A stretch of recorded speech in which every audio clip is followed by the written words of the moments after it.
1:03 da tarde aquí nos Estados Unidos, 7 horas máis en Vigo, preparados xa para comezar unha nova emisión en directo do Bar Celeste en YouTube. Son Antón García Fernández, falo vos como sempre en The Jackson, Tennessee, e temos hoxe a varios convidados para comentar unha derrota do Celta, sí, derrota por 1-2 na casa, neste caso frente a Osasuna, nun partido domeado sobre todo por unhas condicións climatolóxicas verdadeiramente terribles, que non son, por suposto, excusa, porque afectan os dous equipos do mesmo xeito, pero o Celta leva unha xeira de resultados pouco prometedora polo de agora. Xa sei que hai algúns que dirán xa están a sair estes a criticar e tal. Non, o que dicimos é que de 9 puntos, pois o Celta conseguiu o que é certo é que ten un bo colchón de puntos, que iso é importante e que, bueno, agardamos que atope o Celta a senda da vitoria de novo. E para falar deste Celta 1, Osasuna 2, temos xa preparado ao outro lado da liña cibernética o meu amigo cofundador do bar, Fernando Rodríguez Estévez. Que tal, Fer? ¿Qué tal, Antón? Pues bueno, un poco pues fastidiado por esa derrota que en realidad, bueno, por merecimientos no tendría que haberse producido, pero con un fallo defensivo como el del segundo gol, pues al final tiras al traste con todo el buen trabajo que se hizo, ¿no? Entonces, bueno, un poco contradictoria el encuentro que vivimos el otro día, el viernes, en Balaidos. Sí, o problema defensivo está aí e diso teremos que falar tamén con outra boa amiga neste caso que pois ten un pouco de tempo libre grazas a que a Universidade de Cambridge permite que estea por aquí a nosa amiga Susana Susi Bugallo. Que tal, Susi? Hola, Antón, hola, Fer, hola a todos os ouvintes. Bueno, pues aquí estamos para comentar o que o galla fora unha victoria do Celta, pero non puido ser esta vez.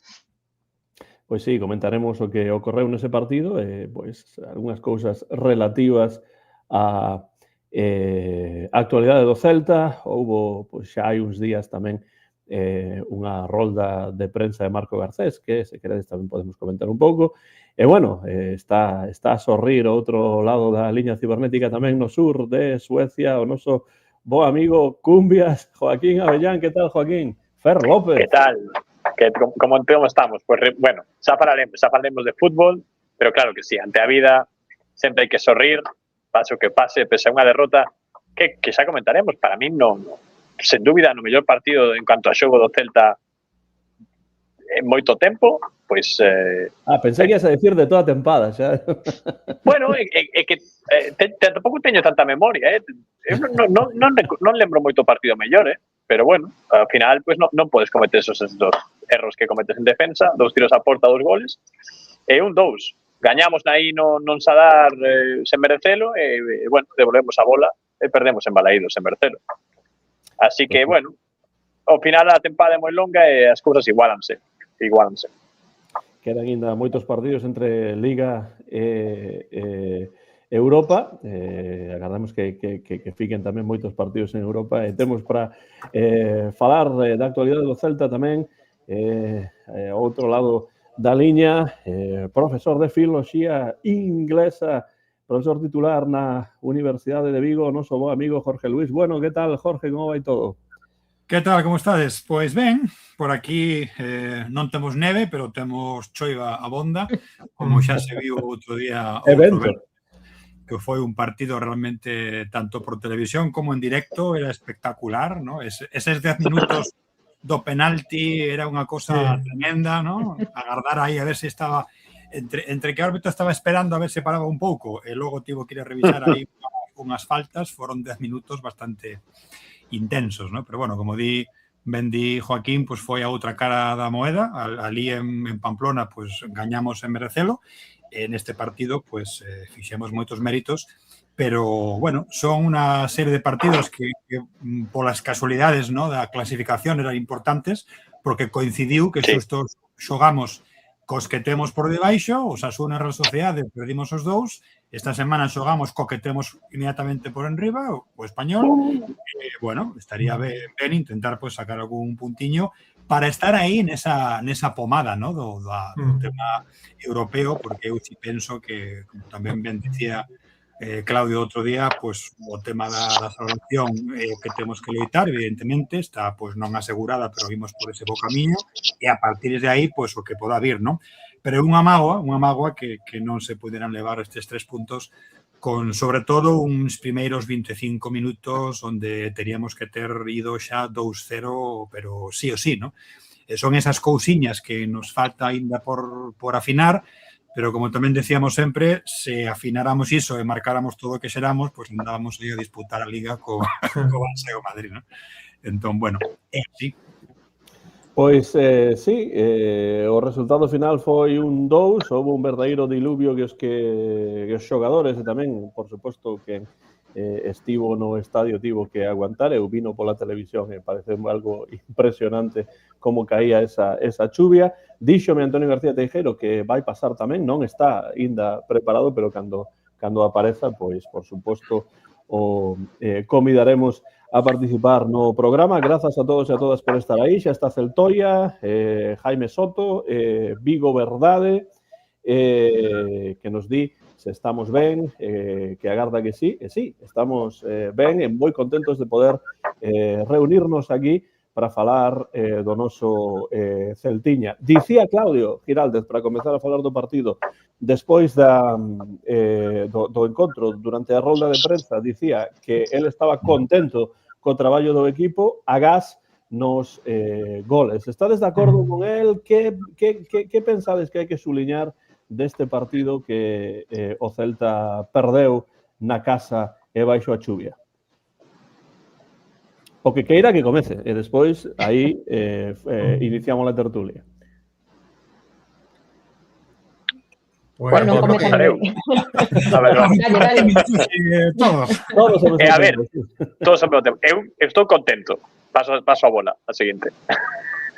Yo estoy de acuerdo con lo que dice Giraldez. O sea, el partido fue futbolísticamente bastante completo, pero claro, más que el primer gol, que también es verdad que se le deja cierto margen al centro, el segundo gol da mucha rabia, porque claro, es un balón que en teoría tiene Marcos Alonso ganada la posición y no es cualquier defensa Marcos Alonso. Entonces da mucha más rabia ese gol que el primero. Es verdad que el primero, bueno, se le deja ahí bastante espacio para centrar al jugador y Budimir remata muy bien. La verdad es un típico, clásico gol de Budimir, pero da mucha más rabia el segundo gol, ¿no? El segundo gol es de que te superan por intensidad, no por otra cosa. Tienen la posición perdida y marca. Entonces, bueno, da mucha rabia eso, ¿no? Por lo menos un punto sí que podríamos haber sacado.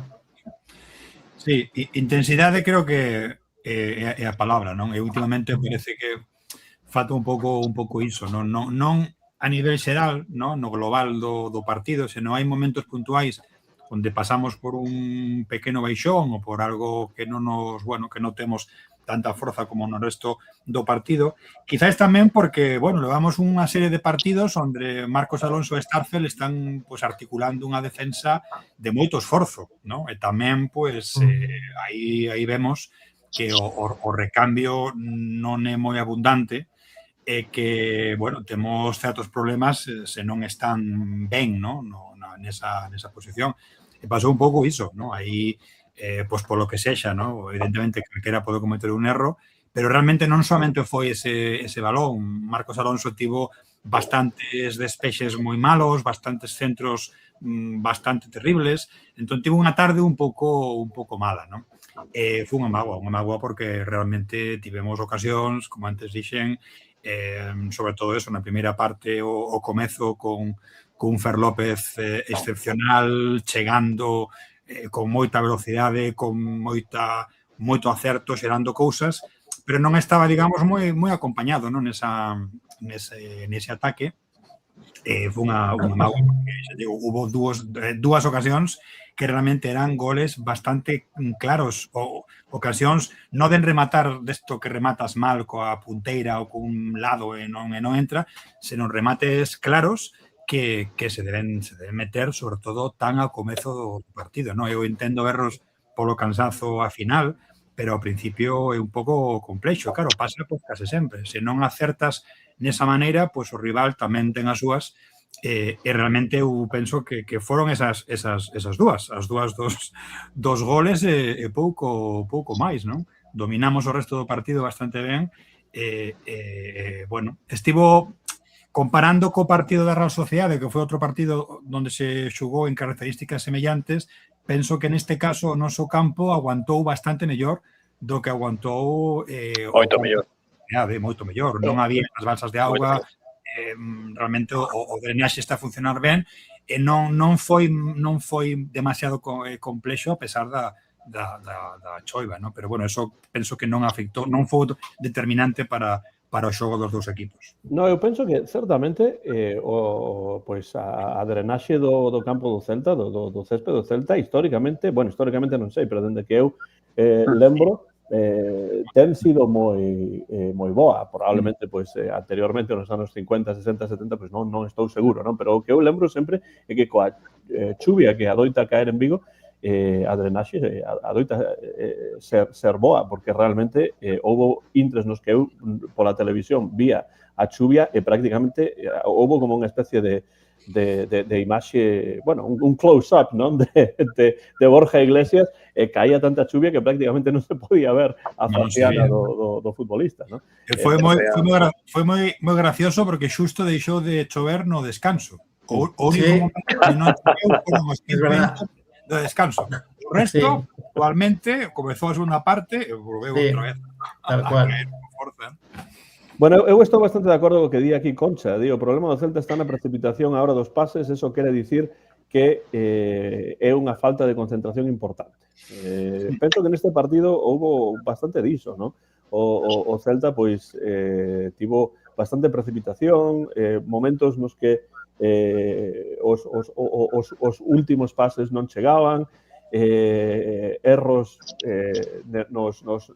nos pases e nas contras. Bueno, non foi... Eu vexo que vos viste o partido dun xeito bastante positivo no tocante o xogo do Celta.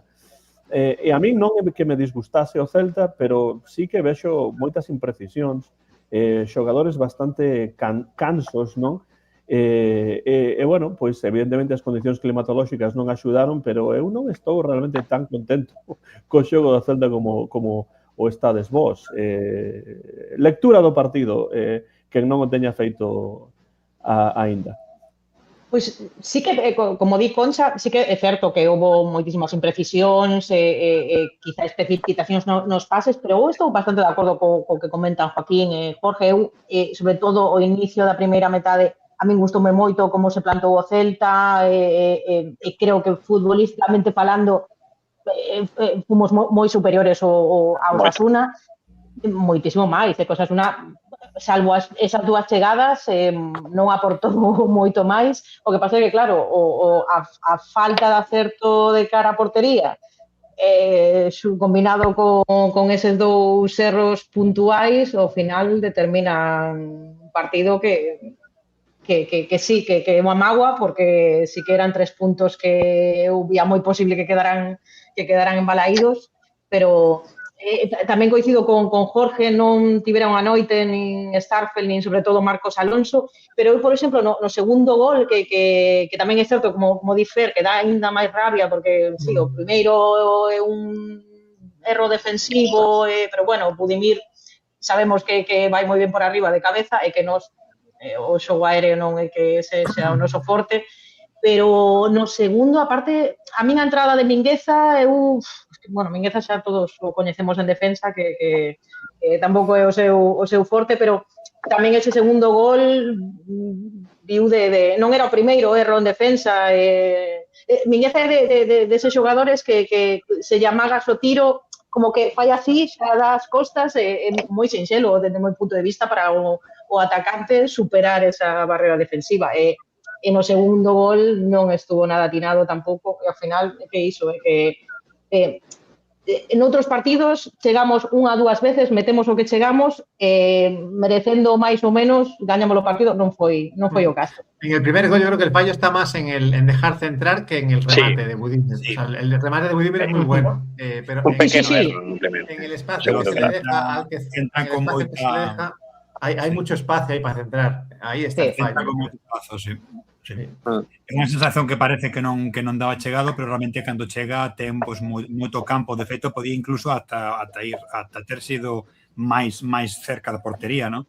O remate, porque había muchísimo espazo, ¿no? É verdade que tamén pois, o centro tampouco non se defendeu mal de todo, pero, bueno, sí que é verdade que tampouco houve moita molestia. Non é verdade que esta vez, quizáis, é a primeira vez onde eu penso que nos dous goles foron tan así de sorpresa que tamén atoparon a Radu non demasiado ben colocado. É a primeira vez que pasa. Diso quería falar eu.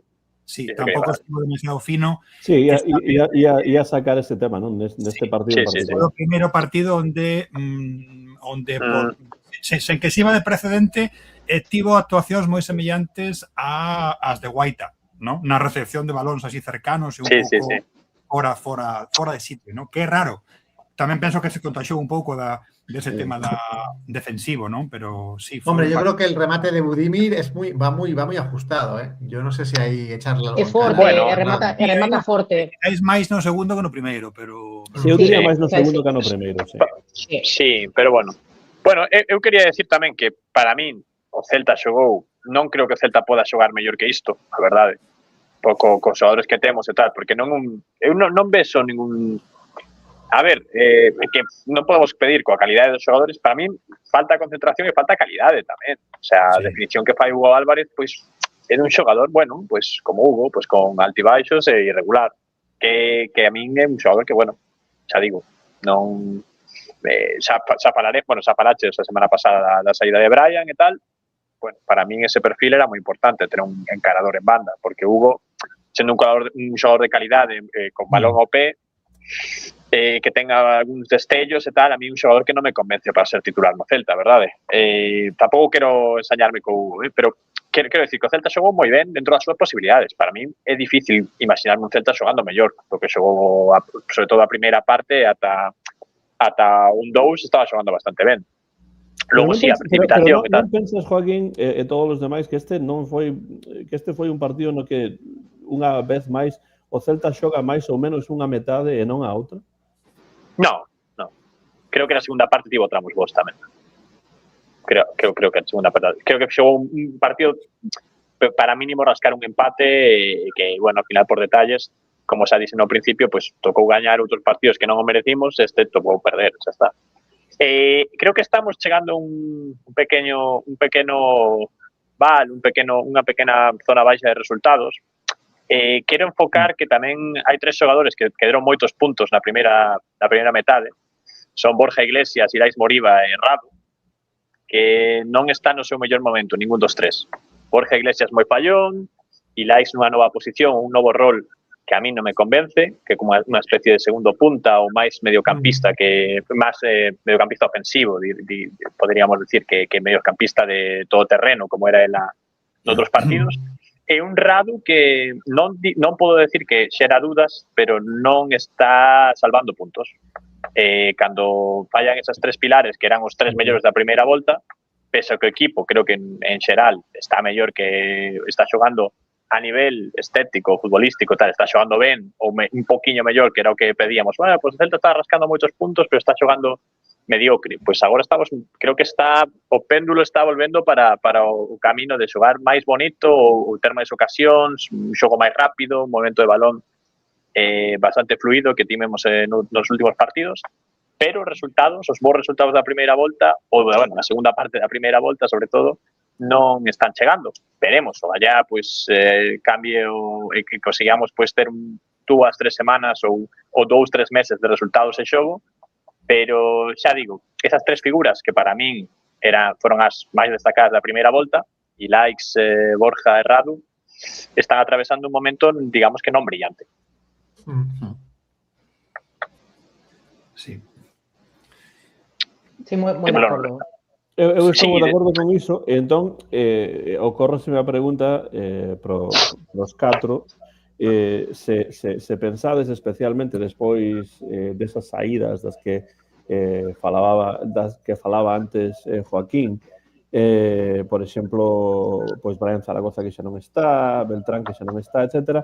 Pensades que para esta segunda metade da tempada o Celta quizáis ten un plantel un chisco xustiño ou non realmente, porque dá a sensación de que cando os xogadores importantes, por exemplo, na defensa, pois non están no seu mellor momento, ou no mediocampo, ou xogadores importantísimos como Borja Iglesias, que fai tanto traballo, pois está nun pequeno bache no que pois non está ao 100%, dá a sensación de que a calidade, os resultados do Celta comezan a baixar un chisco, non? Home, sí, penso que evidente, non?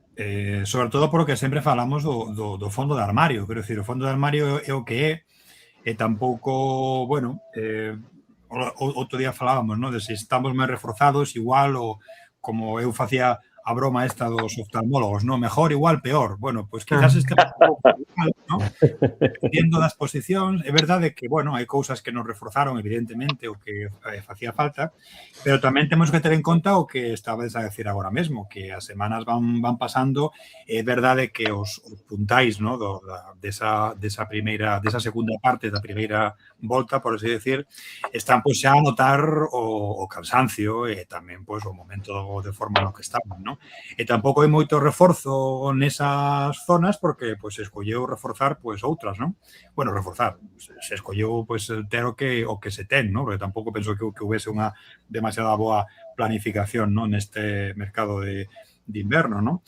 Pero, bueno, penso que estamos así para loitar polo que se poida e para intentar un pouco manter, non, o que hai. É verdade, pois, que todo fiamos a ver, pois, se podemos ter algún xogador que despunte, non, da canteira para cubrir un pouco eses recambios, non? E tamén outro día, por exemplo, volvemos a pasar, xa que dicía Joaquín, o de voltar un pouco a iso que facíamos, non? De xogar ben, pero non ter bons resultados.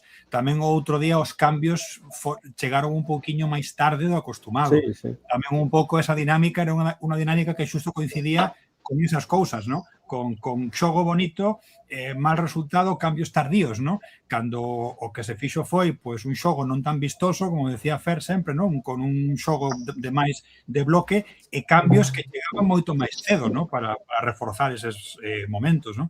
Penso que esas dúas cousas tamén foron da man nestes partidos que se perderon e o podemos notar, non?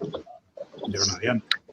Os grandes cambios foron a grandes rasgos, tampouco temos por que emparellar, pero foi cambiar 6 meses de Brian Zaragoza por 6 meses de Fer López, cambiar Beltrán por Matías Vecino, e logo, para min, a incorporación que máis me gusta personalmente, bueno, porque Fer López contou que non vai estar aquí en agosto do ano que ven, se consigue unha sesión de ano e medio, chapó, pero bueno, para mí o lateral do Elche, Núñez, parece un bo fichaxe, pero chega con pubalxia, tal...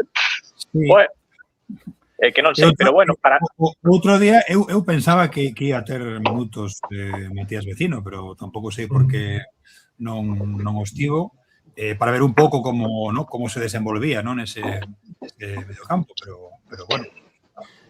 Tamén penso que sí, que non é tamén un bo fichaxe de cara ao futuro, sobre todo, pero tamén é un pouco raro, non? É unha cosa que agora pasa moito, non? O tema das pubalxias é, digamos, unha... Moitísimo. No fútbol actual, non? Moitísimo. Un montón de xogadores afectados. Sí. Eu non sei, vamos, creo que queda un plantel en un nivel similar. Non creo que... Non creo... Sí, non creo. Non sei se algún de vos ten unha opinión clara de se imos a peor ou a mellor, pero para min pareceme un intercambio de pezas que nos deixa... Hombre, falta por ver algunos partidos que rueden un poco los jugadores. Evidentemente, el de Núñez no va a rodar lo que nos gustaría, pero bueno, yo no echo de menos a Brian Zaragoza en absoluto. Y bueno, Damián realmente no jugó demasiado, y al que echo de menos es a Fran Beltrán, pero bueno, esto ya lo he dicho hace unos días. Sí. Entonces creo que el plantel queda más o menos igual, o sea, no queda debilitado, pero bueno, habrá que ver eso, dentro de 2-3 semanas, cómo van rodando los nuevos, ¿no? Sí, para mí o que pasa é que hai xogadores que levan acumulados moitos minutos, non? Porque se fala moito da rotación, é certo que hai moitas rotacións, pero hai xogadores que acumulan moitísimos minutos, máis cos outros, non? O que é lógico tamén, porque nun equipo hai xogadores que son máis importantes que outros, entón hai que botar man deles máis a miúdo, non? Entón, isto é o que está a ocorrer, como dicía Joaquín por exemplo, con Borja, pois é certo aquí o que dicía Celtoia, que son os que máis desgaste físico tiveron eses tres na primeira parte da tempada. Entón, agora, cando estamos nesta segunda parte da tempada, pois iso notase máis. Tendo en conta que, ademais, Fer López chegou en cheo, porque realmente estaba a xogar uns partidos magníficos, xa non por ese golazo, senón polas cousas que apunta e que aporta. Sí, por lo que falla. Pero despois hai outros xogadores que non sabemos aínda, non? Entón, para min é unha incógnita. Penso que as pezas máis ou menos son recambios que deixan o equipo aproximadamente igual, pero non estamos totalmente seguros porque non sabemos aínda o que os xogadores que poden aportar. Un pouco iso, non? Eu si penso que gañamos moito con un xogador como Fer López, pero se veu claramente outro día, non? Temos o problema de que todo o que el vai a xenerar, se non vai acompañado para que eso entre, pois claro, tampouco podemos contar con que el teñe que meter todo, ¿no? Porque non vai ter... De feito, outro día era moi claro, en canto Fer López tiño o balón, ti veías dende arriba como tiña 5 xogadores do Osasuna que xa estaban en riba, ¿no? Entón, claro, eso vai pasar bastante como lle pasou a Aspas no seu día, ¿no? E como lle pasa a xogadores diferenciais. O resto de equipos preparan unha estrategia para que no momento que ese xogador estea co balón, pois ten xa 5 en riba, que é positivo no senso de que deixa espazos. Entón, aí son os seus compañeros os que teñen que estar máis despertos, máis intensos, máis concentrados para intentar aproveitar eses espacios que el deixa e que, ademais, é capaz de colocar moi bons centros, ¿no? De aí. Entón, claro, aí, se ese engranaxe pois empeza a funcionar, penso que pode estar ben, pero como non sempre vai pasar, pois penso que estamos aí pois moi parellos, ¿no? Porque co que tiñamos na primeira parte, ¿no? Pero sí, é verdade que aí pois gañamos. Tamén é verdade que, bueno, que non temos que empezar a ter máis problemas defensivos por ese motivo, ¿no? Porque xa o cansazo empece a acumularse. Eu sí que estou de acordo que xente como Moriba, sobre todo, está encadenando bastantes problemas, ¿no? Nesa posición en que está xogando, ¿no? E doulle un saludo a Abraham, que acaba de conectarse, que outro día coincidín con el fora collendo o bus. Grande, Abraham. Un saludo para Abraham. Grazas por estar aí continuamente comentando, escoitando o programa. El pensa que o equipo mellora na segunda volta polas razóns que aí explica, sobre todo pola fichaxe de Fer, efectivamente, de Fer López. Bueno, haberá que ver o que pode aportar Álvaro Núñez. Envía tamén a Abraham un saúdo para Jorge. E hai un par de comentarios aquí que poden ser interesantes. Jaime Soto di: sigo pensando que la igualdad por abajo de los equipos de la Liga hace que sean detalles los que decidan los partidos. Hay que recuperar ese know-how de la primera vuelta, é dicir, esa capacidade de facer as cousas e gañar os partidos. Por que o Celta perdeu ese know-how? Na vosa opinión. Sei que o perdeu, porque non sei. Bueno, eu non penso que o perdera. Eu creo que tamén levamos acumulados moitos partidos xogando a Europa League, o final, o cansazo acumúlase nas pernas. Eu penso que voltaremos a recuperar un poquinho esa dinámica que tiñamos, sobre todo de cara a gol, que o mellor é o que nos está a faltar moitísimo. Pero, bueno, recollendo un pouco o que falabades antes dese que daba máis ou menos parella coas saídas e as novas chegadas, eu penso que tamén. Pero, bueno, haberá que ver como rinde, por exemplo, Matías Vecino cando comece a xogar, porque claro, ao final, a baixa de Beltrán é unha baixa moi sensible no medio do campo, e aparte un perfil de contención no centro do campo que nos daba moitísima estabilidade, con esa nova posición de Moriba, e tamén con Moriba que non está a ter os seus mellores partidos, ou non estar Damián, pois bueno, a chegada de Fer está moi ben, está rendendo fantásticamente, pero bueno, ten un perfil un pouquiño máis atacante, máis de media punta, máis de repartir xogo.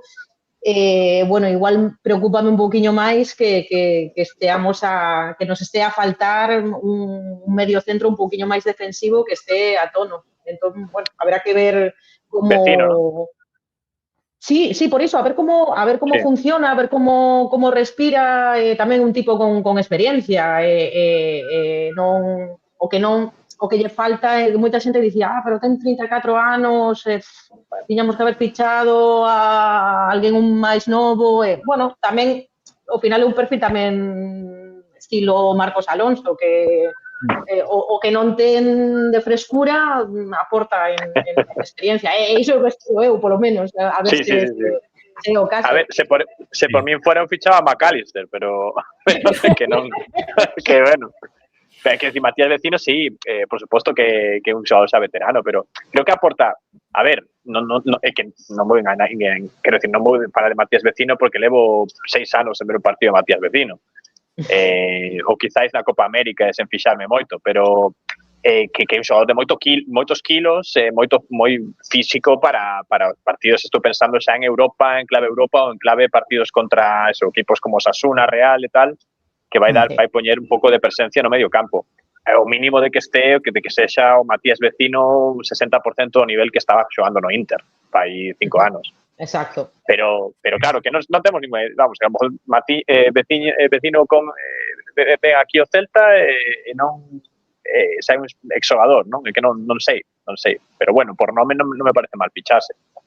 Ten moita expectativa. É complicado decir, pero ata o momento de agora, eu aquí creo que vou estar de acordo con Fer, e vou decir que Brian Zaragoza, sendo un perfil que vou botar de menos, eu sí cambiaría a Brian Zaragoza por Fer López, porque Fer López pareceme un xogador absolutamente. Polo menos para o contexto celta máis importante. Hombre, son dos perfiles distintos, pero está dando mucho más, nada más llegar que Brian.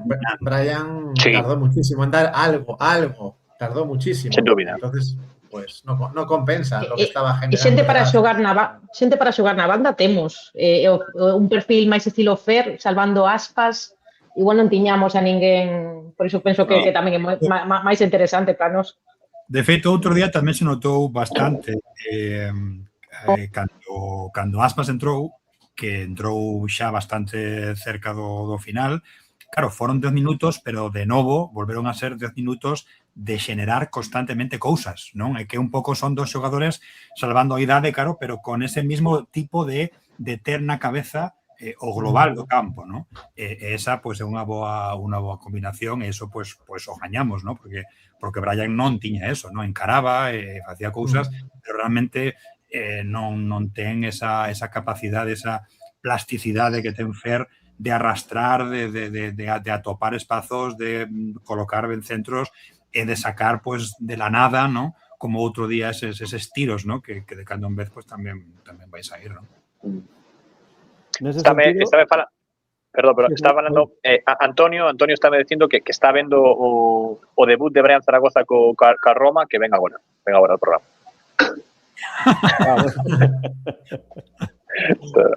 Din que tivo un bo debut coa Roma. Bueno, o Gallá que non, bueno, que se usou no ir á selección, pues bueno, precisamente como dis iso, este comentario de Manuela González é interesante. Igual, sí podemos botar de menos o perfil de Brian Zaragoza, pero non a Brian Zaragoza, e creo que se ven. Correcto. É a mellor, mira, Manuel, felicidades, porque é a mellor maneira, é o mellor xeito elegante de explicar todo. Moi correcto. Sí, eu estou moi de acordo. Moi de acordo. Bueno, claro, penso que non hai que exagerar a situación, non? Porque o Celta é certo que en 3 partidos leva un punto de 9, pero sí é certo que ten unha cantidad de puntos importante como para non preocuparse por iso, simplemente pois constatar que as cousas están a funcionar peor nestes últimos partidos, pero iso non quere dicir que vai a ser así o resto da tempada. De feito, hai mesmo xente que está a dicir en redes sociais que é posible, e non sei se vos estades de acordo con isto ou non, que o Celta nesta primeira metade da tempada pode ser que teña puntuado un pouco por riba das súas posibilidades. Por supuesto, por supuesto. Está clarísimo. Solo hay que recordar, por ejemplo, la victoria en el Bernabéu, por ejemplo. Vendo animeis xerais, tamén é verdade que tivemos partidos ao principio que non gañamos e que xogamos ben, logo tivemos outros moitísimos que ninguén contaba con eles, e que foron victorias de 3 puntos que viñeron... Contra Osasuna, ¿no? Por exemplo. Tamén, claro. En bo exemplo. Fantásticas, ¿no? Pero un pouco entra dentro desa dinámica da que xa falamos tamén moito da mediocridade xeral, ¿no? De que realmente pues, tamén hai moitos equipos que están por aí arriba pues, que tampouco que fixeran gran cousa, ¿no? E aí están mesmo o Español, ¿no? O Español leva moitísimo tempo aí arriba. Totalmente. Tampouco nada de interese encadenando victorias e puntos sen facer tampouco nada vistoso, ¿no? Que se lle parece. Entón, bueno, sí, é verdade que eso é certo, pero non é menos certo que a dinámica xeral da Liga Española por lo menos esta tempada, ¿no? Para min, agora hai dous equipos que precisamente son, bueno, sobre todo a Real Sociedad, que ven como un cañón, ten un plantillón, para min, para ser do nivel baixo da Liga, pero a Real Sociedad é un equipazo, vamos, objetivamente, vamos. Podes ter a Real Sociedad na Liga, na Premier, na Serie A, é un equipazo. Ven con unha moi boa dinámica. O Osasuna parece un equipo bo tamén, a verdade. A ver, sí, é certo que palmamos contra 10 ali no Real Arena, tal, un partido así moi raro, que definiu o Oyarzábal, porque dos 22 ou 25 que xogaron era o mellor con diferencia. Logo en Getafe, pues un típico partido en Getafe que podíamos haber gañado, e agora pues, nos asunan un partido que de 10 partidos, se xogamos así, gañamos 9. Pues bueno, tenemos que seguir adiante, confiar, que esa marche, que esa sobrepuntuación ten que darnos a tranquilidade de decir, pues vamos a seguir facendo o xogo e xogando, claro. Non é preocupante porque a dinámica penso que non é mala, quero dicir, non son derrotas de partidos estrepitosos de todo o mundo. Exacto. Non é iso, non? Son derrotas por cosas puntuais, por imprecisións, por concentración, pero a dinámica non é mala, non? Mesmo xente como, xa que falamos sempre desa dupla de xente que chegou e que non tivo moi bo resultado, mesmo Jutulá non ten nada que ver na actitude con Brian Zaragoza, ¿no? O outro día, por exemplo, saiu, ten vontade de estar, ten vontade de tentar pues, buscar cousas. Penso que saiu con gañas de recuperar o ánimo, probou sorte, ten actitude, algo que está pues, nas antípodas, ¿no? do que ofreceu Brian Zaragoza, ¿no? E penso que esa actitude tamén é boa de cara ao conxunto xeral, ¿no? Tampouco Jones outro día tampouco tuvo un partido moi bo, pero bueno, sempre está aí. Bueno, penso que a dinámica é un pouco distinta e que non hai que estar pues, moi preocupados tamén polo que decides do colchón, non? Penso que eses puntos benvidos son, estamos aí e realmente exactamente o Celta competiu case sempre, sí. Para mí iso é fundamental, non baixar os brazos e competir, non? Bueno, hai alguén que está preparado para entrar xa no bar, alguén que non baixa nunca os brazos tampouco, que por suposto, un dos poetas máis importantes da literatura galega actual, Antonio García Teijeiro. Que tal, Antonio? Mira, que tal, Antonio? Boas tardes, Antonio. Hola, moi boa tarde. Pero, Antonio, isto de ir a balaídos, co vento, co frío, ca chuvia, despois perder un 2, isto non presta, ou si, Antonio? Non presta. Non, eu estou escoitando e a verdade que sodes enormemente optimistas, non? E non só optimistas, sino comprensivos, non? E eu o que digo é que cada domingo ou cada fin de semana se nota que este equipo non xoga prácticamente a nada. A mí non me gusta o xogo. Bueno, a mí non me gusta o xogo do Celta en absoluto, non me gustou en toda a temporada e sigue sin gustarme. Aparte de certa medo de altura, que supoño que tamén ten de cando en vez, porque fixadevos a de puntos que palmamos estes últimos días e o Español non rascou un. Claro, pero eso non vai seguir así sempre. E como ben dicía, ben por detrás hai a Real Sociedade, o Osasuna, non esquezades que outro día o Osasuna lle faltaban 2 homes fundamentais. Lucas Torró, que é un gran xogador, en Moncayola. Ele mancouse o central titular. O Llogo, que é moi bo. E ainda así non tivemos, non fomos capaces de meter iso un gol de xogada. Bueno, esos son cousas puntuais que ocorren e non pasa nada, pero sinceramente, a mí este equipo non me gusta. Sigo dicindo que non me gusta, sigo dicindo que temos unha plantilla curta. E cando digo curta en calidade, non curta en números, porque en números hai para parar un tren. Pero este equipo en estes momentos está indo, eu creo que un pouco para baixo, non? Sinceramente, teño que dicir que hai xogadores que están moi queimados, o caso de Borja Iglesias, o caso de Marcos Alonso, o caso de Moriba. O sea, hai xogadores que non están a altura e son dos que mellor. Pero es que, ademais, tampouco hai outros xogadores que dean un paso cada diante. Porque por moito que me conten historias a mí no periódico, pois, sinceramente, para min Hugo Álvarez do día foi un desastre. Intentou facer cousas, pero intentar facer cousas fai moita xente. Intentar facer cousas, pero non lle saía ningunha. E ainda por riba tampouco estuvo moi fino defendendo. Non se dan pasos adiante en xogadores que deberían dar. Perdó a carreira, que para min outro día non me gustou nada, pero lógico, partido malo ten calquera, pero creemos que temos moito máis do que realmente temos. Sigo dicindo o mesmo, este home fai milagres, saca petróleo de onde case non hai. E, sinceramente, eu abúrrome moitísimo co xogo do Celta. E non co xogo do Celta, porque eu, como ben sabedes, non estou disposto a darlle a Liga de Fútbol Profesional nin as plataformas un can. Vou seguir así por esa liña. Pero outro día, como puxeron un partido era un día horroroso, como todos os estamos sufrindo agora a nivel meteorolóxico, estiven vendo o Sevilla Girona, e Dios mío, que partido. Dios mío, eso é a primeira división de Liga Española. Aquilo parecía un partido de infantís. Entonces, con eso que quero dicir é que as cousas están moi mal. Se o Celta gaña é porque ás veces é menos malo que outros, pero é evidente que, como sigamos así, hai equipos que ven detrás. Eu creo que Atlético de Bilbao ten que ir para arriba. Eu creo que a Real Sociedade está indo para arriba. Bueno, Osasuna non o sei, pero evidentemente un equipo forte, un equipo complicado.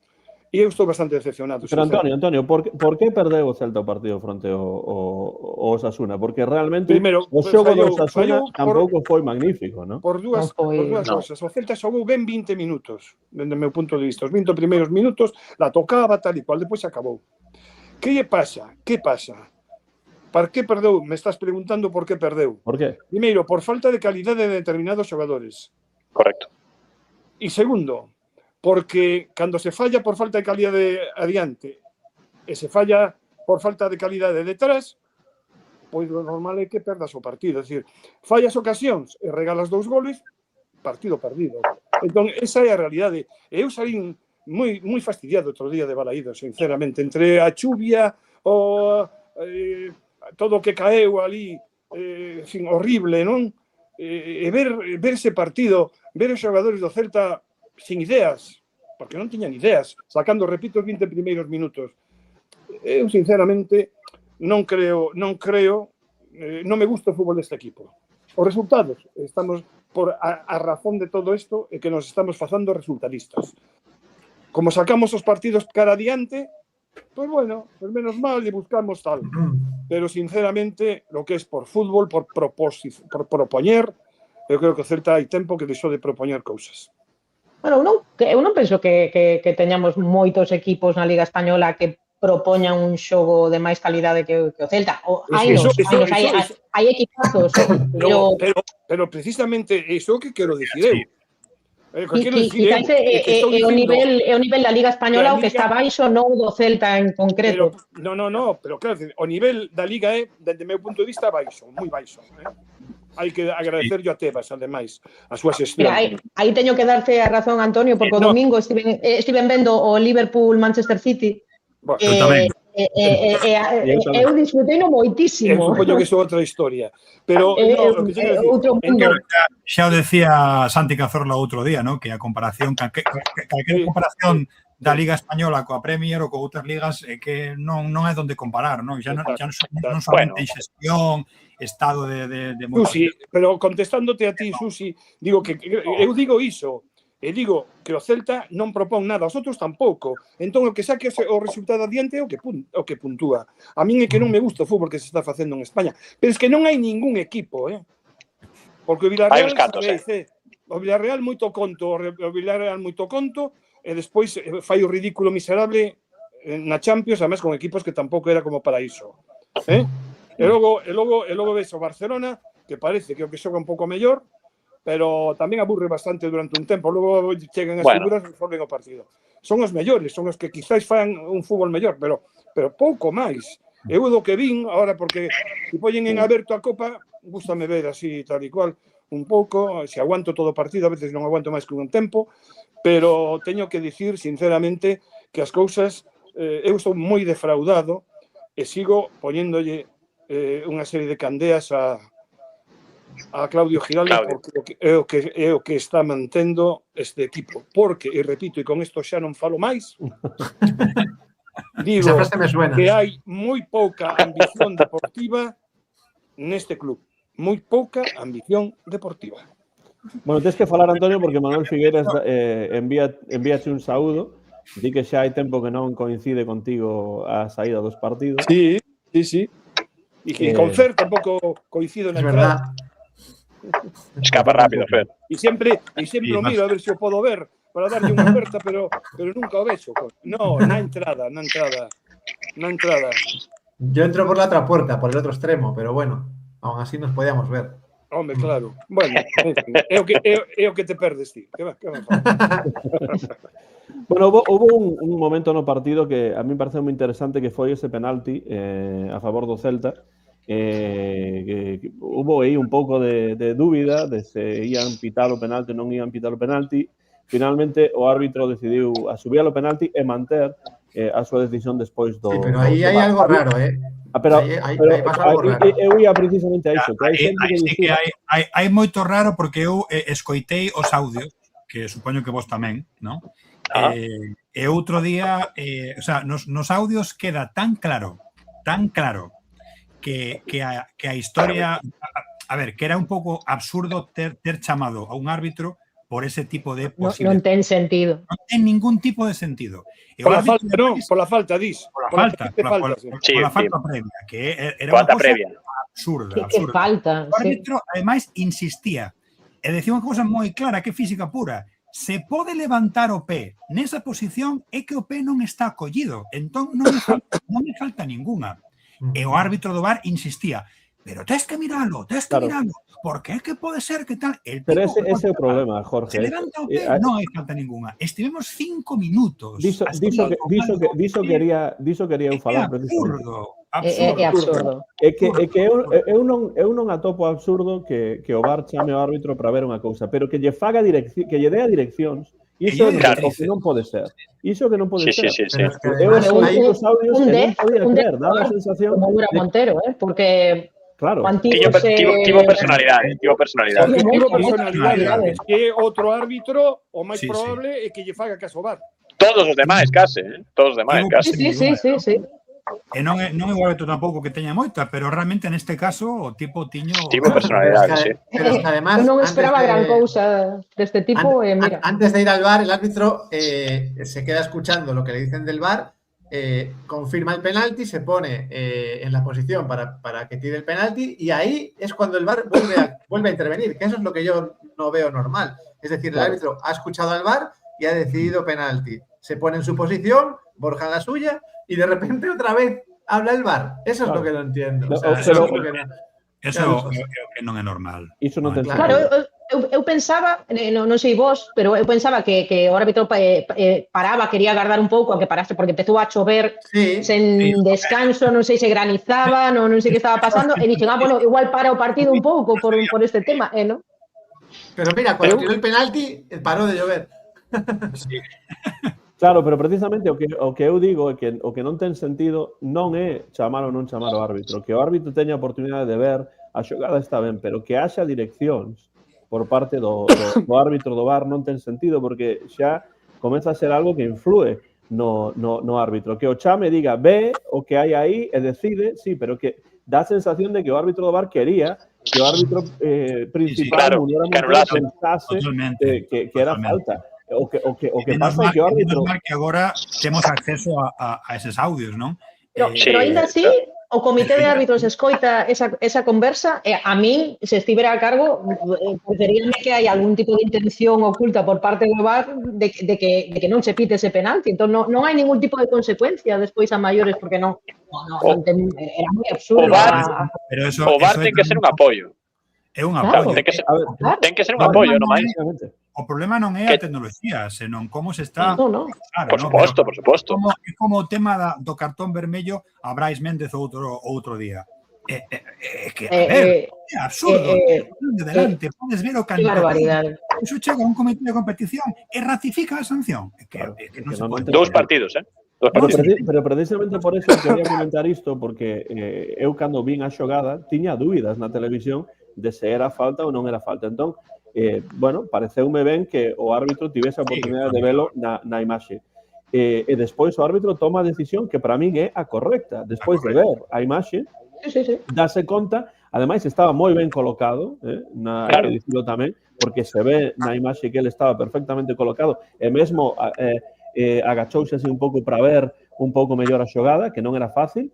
El viu que non había falta. Despois ve a imaxe de novo e ratifica a súa decisión. A mí iso parece ben, pero esa inxerencia do VAR, non para chamalo, senón para falar con el e tentar de convencelo de que falta, iso non ten ningún sentido porque xa o árbitro viu a xogada en directo e despois ten a imaxe. Non precisa ese tipo de inxerencias, ese tipo de comentarios do árbitro do VAR. Estamos a 5 anos de que arbitre ChatGPT. Vai arbitrar en 5 anos.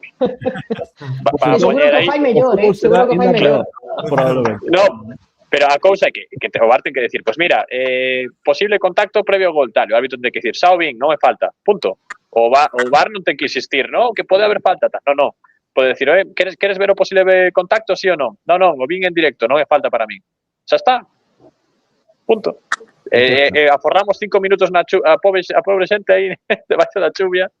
Os xogadores teñen que calentar outra vez. Bueno, que matas o partido. E menos mal que Borja ten moita veteranía e leva moito, porque era un penalti para fallalo, igual fallalo. Borja é un excelente a nivel, pero casi histórico a nivel de precisión dos penaltis. De verdad que sí, que ben os tira, coño. Os tira moi ben, sí. Os tira moi ben e creo que o seu registro, non sei se marcou como, o sea, foi unha estadística de fai uns anos, pero 19 seguidos, unha cousa así, unha locura. Non fallaba un cando estaba no Español e no Betis, non fallaba un. Sí, non fallaba un. Un excelente tirador de penaltis, sí. Bueno, iso podía ter sido pois un punto de inflexión no partido, a volta do Celta, pero na segunda metade pois o Celta realmente non tuvo moitas ocasións para gañar o partido. Sí, pero houve un momento, non sei por qué, xa co empate, con no que o Celta notouselle un pouco de baixada de rendemento. O sea, non digo que estiveran contentos co empate, que non é así, pero sí é verdade que houve un pouco de baixón en plan, bueno... Eu creo que impotencia. Eu creo que un pouco de impotencia. Impotencia, non conseguir ter ocasións, e aí, claro, foi xusto o momento que o Osasuna aproveitou para facer algunha cousa. E, claro, se ainda por riba, pues, regalamos ese gol, pois, claro. Foi un regalo. Foi un regalo total. É que en este mundo do fútbol, tal como é o fútbol hoxendía, fallar o que se falla cada gol, que eso penaliza moitísimo. Penaliza moitísimo, sí. E claro, e aí onde se ve a calidade de certos xogadores, ¿no? Que teñen moita menos do que parece, ¿no? Por eso, sí. É o que temos, tampouco a mí non me colle de sorpresa en absoluto, non me colle de sorpresa en absoluto. Creo que se gañaron moitos puntos xogando mal e se perden puntos xogando regular e mal. Pues, cando mereces, sí. Para mí o partido... É o que ten o fútbol, non? É o que ten o fútbol, que xogando mal podes gañar, outros deportes xogando mal non gañas. O sea, baloncesto... O deporte máis injusto do mundo. Que por eso tan bonito a veces. Por eso tan bonito, sí. E por eso tan bonito. Nestes últimos tempos, cada vez máis, por como é o fútbol moderno, non? Como alguna xente di agora, odio eterno ao fútbol moderno, non? A verdade é que hai moitísimos resultados que cambian nos últimos 10 minutos. Sí. Eso é algo que, mira, xa que mencionabades o outro día o partido Liverpool City. Barbaridade. 4 en que foi un partido minuto 110. Chegamos ao minuto 110, case. 110 cuns 20 minutos finais de unha cousa... E tamén meteron a gamba os árbitros aí. Tamén meteron unha boa gambada aí. Sí, unha boa gambada, pero bueno, tamén... Pero bueno, para mí... Hombre, son humanos, non? Son humanos. Claro. Non como aquí, que non son humanos. Está pasando moito, non? Moitos partidos resolvense no minuto 95, 98, 100, non? É unha cousa un pouco rara, non? Un pouco rara. Gran partido. Sí, perdón. Gran partido, quería decir, mencionalo, gran partido de Sergio Herrera, o portero do Osasuna fixo boas intervencións. Sí, está ben, pero non se lle tirou ben tampouco. Bueno, un par de paradas aí de Mansa máis que tivo, cuidado. É un bo porteiro, pero non se tirou ben. Hai cousas que non pode parar un porteiro. Hubo un par de xogadores de oportunidades que non se poden fallar. Se tirou bastante blando, un pouco máis... Foi máis falta de acerto noso que mérito do... Dicía alguén no chat precisamente que xa Oyarzábal amosou outro día que hai que tirar duro, hai que tirar dende fora cando chove, non? Hai que tirar duro, hai que probar. Hai que probar, non? É verdade. Hai que probar. Observade o gol do Celta, non? O gol do Celta, co todo mal que estivo Borja e o torpe que anda e sobre todo que anda bastante canso, noto eu, el fixo a xogada toda, colleu o balón, se foi un pouco de... tirou el e penalti. Penalti. Sí, claro. É dicir, que hai que tirar, como sexa, pero hai que tirar. Pode haber penalti, non lle podemos pedir o de Oyarzábal, porque Oyarzábal para min é un xogador exquisito, pero hai que tirar a gol, e se non tiramos é imposible. É imposible. Se queremos entrar a 3 metros non pode ser, porque non te deixan, ademais. Eso é unha cousa, non? Neste fútbol agora ti non podes entrar camiñando, non? Claro. Pola punta, non? E o que dicía antes Víctor LV, é verdade que é certo. Ás veces, cando ti és crítico con certos xogadores, a xente di, bueno, é que non é sinxelo. Xa non é sinxelo, pero estamos a falar de que xogadores de primeira división que entrenan, que están aí, hai certas cousas que non poden fallar, sabes? Erros cometemos todos, de acordo? Pero é que son ocasións, realmente un futbolista de primeira división ten que acertar, ten que meter, sabes? Non podes decir que non eran situacións doadas neste caso, non hai como outras que ao mellor pois eso rematas mal ou non chegas, tivo Borja unha... A de Borja, pero esa villa moi mal, mal, claro, esa se explica porque ven moi mal, estaba onde estaba e aínda así tentou facer algo, non? Case chega, Chega, non? Bueno, a que non é doado de rematar é o gol de cabeza de Budimir, por exemplo. Iso sí que non é doado de rematar. Pero deixamos de bastante espazo para rematar tamén. Bueno, máis que espazo, xa empezou todo o problema que o Álvarez perdeu a marca. Totalmente. E despois o centro é moi bo. Pero se deja espacio en el centro, pero en el remate, realmente el remate es bueno. Yo no creo que sea complicado defender, sí. Y no era fácil, defender iso, non era fácil. No. Todo empezou a perder a marca no extremo, pero bueno. Fixo un amago moita envergadura, chega moi ben. Fixo un amago moi bo, de ir para atrás e logo atacou a... É que é moi listo. Atacou o pau curto. Exactamente. Bueno, é que non imos descubrir aquí antes do Budimir nestas alturas, non? Cantas tempadas leva marcando máis de 15 goles este tío? Ou máis de 10? Un gran xogador, un gran goleador. Sí. Moi inteligente, moi fino. E parece que non está e pum, sempre está. Parece de perogrullo, pero que é un goleador que marca goles. É importante, claro, porque non é perogrullo, Antón, porque hai xogadores que van de goleadores, pero logo non marcan un carallo. No, dame a Budimir e que leven a Juglar, sabes, sen problema. Facía o cambio mañá tamén, non? Sí. Bueno, sí. En particular, eu digo, porque realmente o Osasuna tampouco tivo prácticamente ocasións nesa primeira metade e xustamente esa é a que mete Budimir. Entón, pois evidentemente está a facer o que ten que facer un goleador, que é aproveitar a que ten. E a que ten aproveitou unha de maravilla. E despois, bueno, pois eses dous erros, sobre todo o segundo foi un erro grave, non? Pero o primeiro é para mí máis acerto de Budimir que a outra cousa, excepto que efectivamente pois deixan centrar con facilidade demais, non? Que ese é tamén parte do problema, non estar en riba do futbolista que tenta centrar, non? Porque moitas veces, sobre todo en partidos como ese, nos que non se pode xogar por abaixo, porque o campo está moi mollado, etc., o xogo aéreo é importante e, por tanto, hai que ir máis en riba dos xogadores que queren centrar. Ese foi, para min, o problema do primeiro gol, ademais do feito de que Budimir pois actuou de goleador que é o que é, non? Entón, bueno, pois é unha oportunidade perdida. É o que eu penso, e xa van 3 partidos do Celta nos que, bueno, pois a calidade do equipo e os resultados están por debaixo do que agardamos. Non sei se hai algún punto máis deste partido que queredes comentar antes de pasar a falar dos puntos, das puntuacións. De que dicimos que hai que tirar, pero se vos decatades non hai xente que tire no Celta. Sí, Moriba, que chegoume a mí en a grada o balón. Botiro que se mandou a ti, eso sí.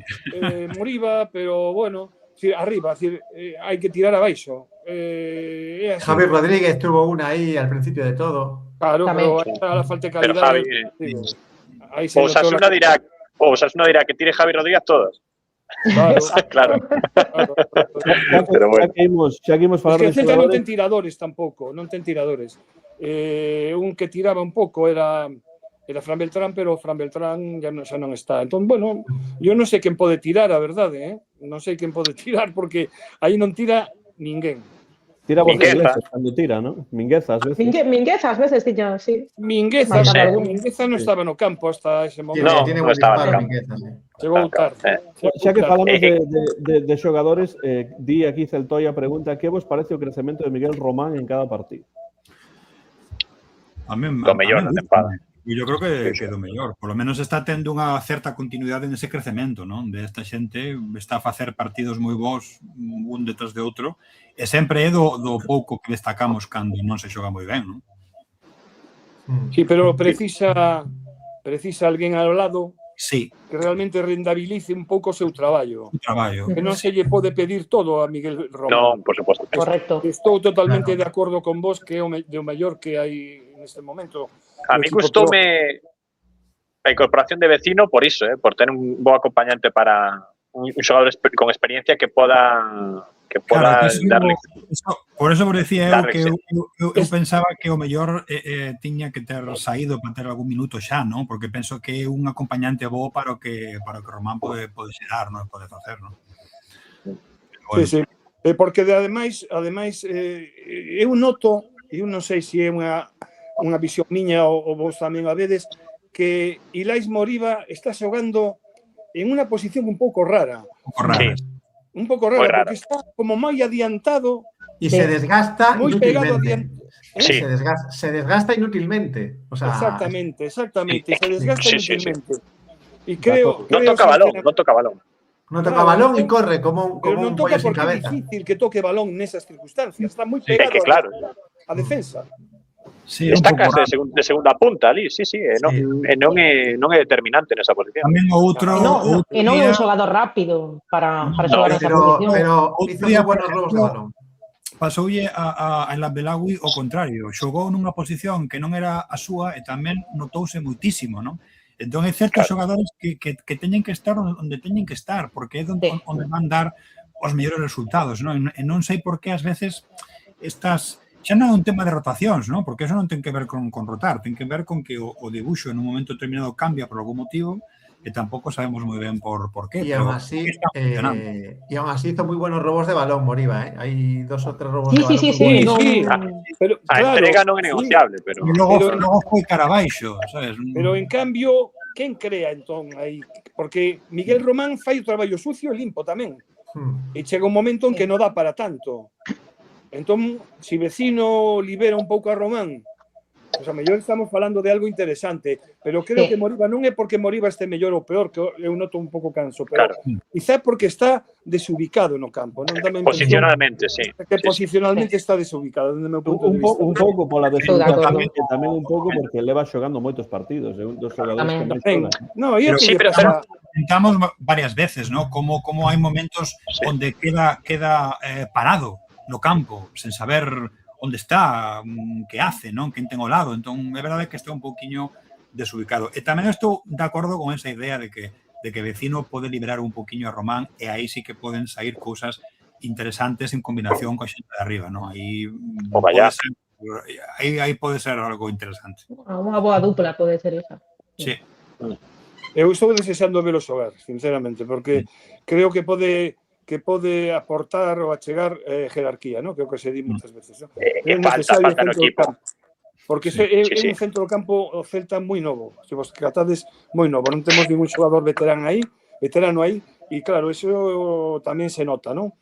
Pero creo que lle vai moi ben, que lle vai vir moi ben a Miguel Román e sería estupendo que fose para arriba, porque a min, sinceramente, vexo que ten cousas que me gustan, non?